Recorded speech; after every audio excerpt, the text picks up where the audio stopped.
We also need to engage the heel spring before we are ready to begin the heel. Our first step is to lift the first needle. Always lift the last needle worked. And just be a little careful that your yarn doesn't get caught on any of the parked rubber needles. And then again, I always usually push that first needle a little bit in towards the yarn feeder to make sure that it catches.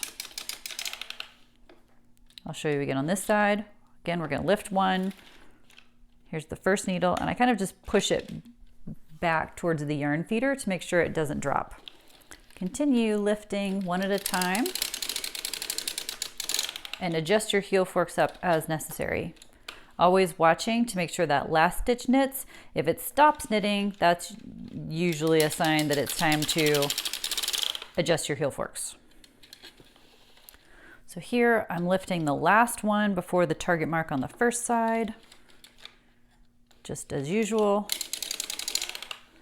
Same on the other side, lifting the last one before the target mark.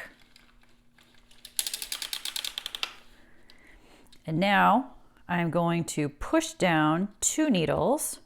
Don't push them so far, remember that the latch is closed, and wrap the yarn around the back of both of those needles.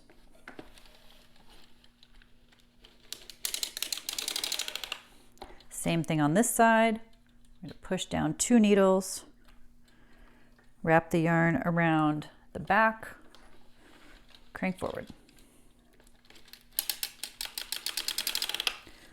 From here, you're going to push down 1 needle at a time and wrap behind.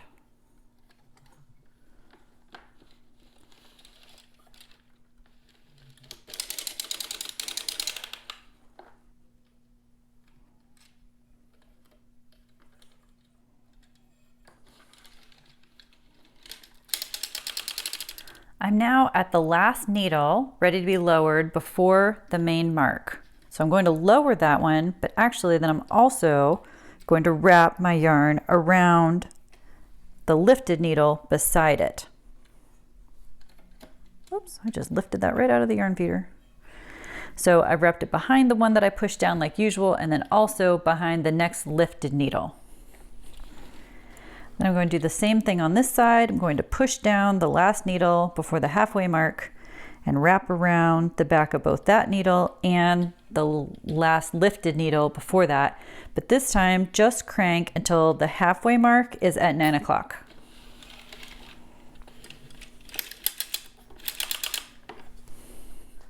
One tip is you really have to make sure you are positioned to crank clockwise from this point. If you're not, you'll have to just go ahead and go around until the lifted needles are in front of the yarn feeder, and go ahead and just push 1 more needle down so that you're positioned the right way, because we're adding the ribber again from here, and the ribber only works cranking clockwise. Visit us at deanandbean.com and please like and subscribe. Thanks for watching.